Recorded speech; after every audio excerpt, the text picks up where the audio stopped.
ये है जवाहर नगर, जयपुर की कच्ची बस्ती। दूर से तो ये बाकी बस्तियों जैसी है, पर पास से इस बस्ती में कहीं एक बदलाव की लहर आ रही है।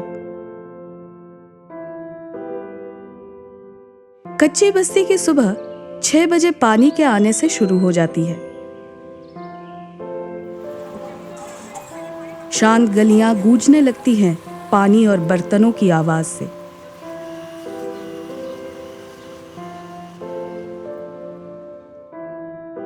पानी है तो जीवन है, पानी नहीं तो जीवन नहीं।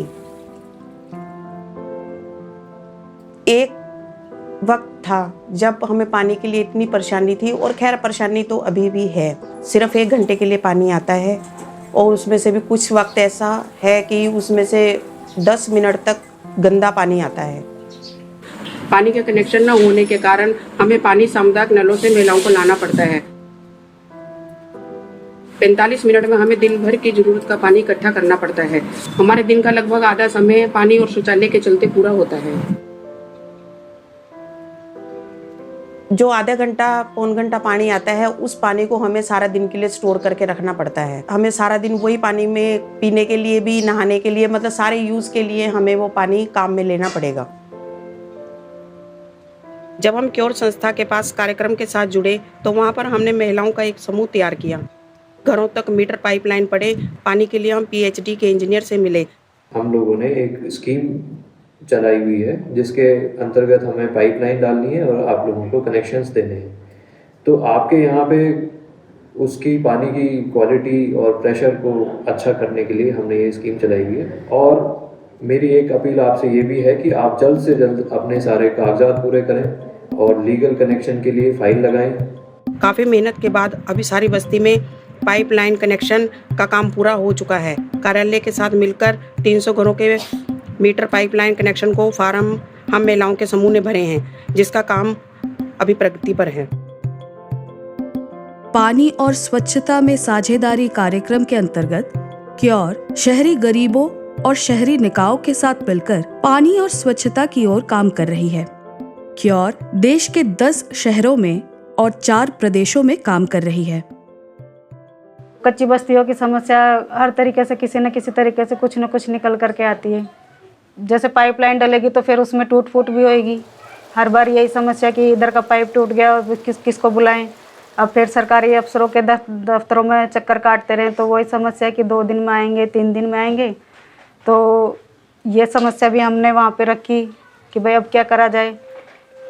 तो महिलाओं ने सोचा कि हम भी प्लम्बिंग की ट्रेनिंग लें, पाइप वगैरह लगाने की, नल फिटिंग करने की। महिलाओं के समूह से 7 टीलों से 17 महिलाएं और 7 युवतियों ने प्रोफेशनल प्लम्बिंग की ट्रेनिंग ली। अब ये महिलाएं आने वाले समस्या को पूरा कर सकती हैं और इससे जल संरक्षण भी होगा। पास प्रोग्राम के अंतर्गत कैंप लगाया गया, जहां शौचालय बनाने की तकनीकी और खुले में शौच जाने से होने वाली बीमारियों की जानकारी दी गई। साथ ही व्यक्तिगत शौचालय बनाने के लिए स्वच्छ भारत अभियान के साथ भी जोड़ा गया। बस्ती में 30 से 35% लोग खुले में शौच जाते हैं क्योंकि उनके घरों में शौचालय नहीं था। बस्ती का वातावरण खराब हो गया था और बीमारियों का प्रकोप था। महिलाओं के समूह ने क्योर की मदद से खुले में शौच जाने वाली जगह को चिन्हित किया। किरण के परिवार जैसे कईयों ने अपने घरों में व्यक्तिगत शौचालय बनाने का निर्णय लिया है। जब से मम्मी क्योर संस्था जुड़ी है, वहाँ पे मम्मी को बताया गया कि तुम इतने पैसे बीमारी में लगाते हो, तो इससे अच्छा तो तुम तुम्हारे घर में टॉयलेट बना लो। क्योर संस्था के अंदर मम्मी को ये भी बताया गया कि कितनी स्पेस में टॉयलेट बन सकता है, इसकी इम्पोर्टेंस वगैरह सब कुछ मम्मी को क्योर संस्था में बताया गया। तब जाके पापा ने बैंक से लोन लिया, लोन लेके टॉयलेट बनाया। आज 7 में से 3 टीले खुले में शौच जाने से मुक्त हो चुके हैं और कार्यक्रम के माध्यम से कुल मिलाकर 206 व्यक्तिगत शौचालय बन चुके हैं। केवल 5 परिवार ऐसे हैं जो शौचालय नहीं बनवा पाए हैं, जो अपनी किसी आर्थिक तंगी की वजह से अभी नहीं बनवा पाए हैं, लेकिन वो सामुदायिक जो शौचालय है जो रोड के ऊपर है वो उसको इस्तेमाल कर रहे हैं, जिसे कम्युनिटी टॉयलेट भी कहा जाता है। बस्ती में हम अन्य लोगों को मोटिवेट कर रहे हैं कि अगर वो अभी हाल फिलहाल अगर एकदम से नहीं बनवा पा रहे हैं तो वो खुले में शौच न जाएं, कम्युनिटी टॉयलेट का इस्तेमाल करें, यानी जो सामुदायिक शौचालय है उसका इस्तेमाल करें।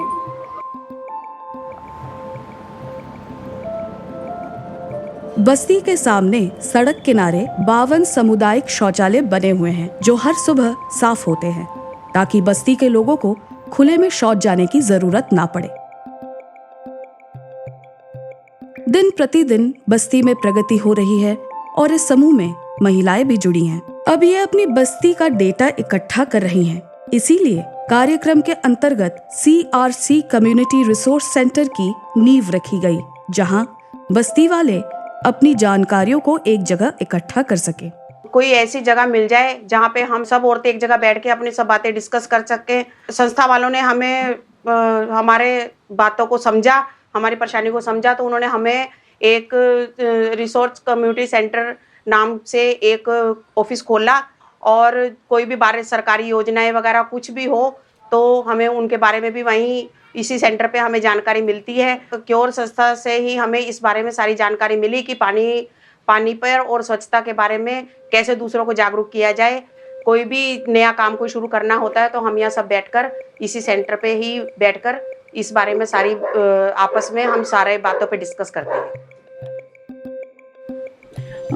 जब CRC बनी तो हमें लगा कि हमें कंप्यूटर की भी ज़रूरत महसूस हुई, तो हमने उनको अपनी डिमांड बताई कि कंप्यूटर भी होना चाहिए ताकि हमें कोई भी जैसे कोई सरकारी योजना हो कुछ हो तो उसके कोई किसकी जानकारी कैसे मिलेगी, तो कंप्यूटर के रास्ते ही हमें उसकी जानकारी मिलेगी। और संस्था के आगे इनकी हमने डिमांड रखी तो उन्होंने हमें कंप्यूटर भी दिलाया और हमारी 1 महीने की ट्रेनिंग भी हुई जिसमें हमें कंप्यूटर अच्छी तरह चलाना भी सिखाया गया।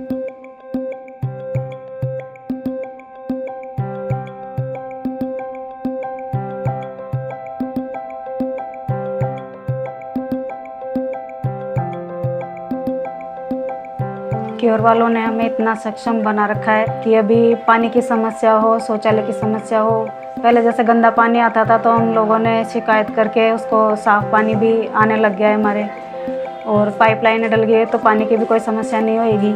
शौचालय के लिए हम लोगों ने लोगों को सुझाव दिए और उन्होंने अमल भी कराए। अब क्योर वालों ने हमें इतना समझाया और हमें इतना सक्षम कर दिया कि अब हमें बस्ती वालों का भविष्य उज्ज्वल लग रहा है। अगर कल को ये संस्था चली भी जाती है या हमारे साथ में कोई नहीं रहता है तो हम लोग आगे बढ़ करके और अपने पैरों पे खड़े हो सकते हैं।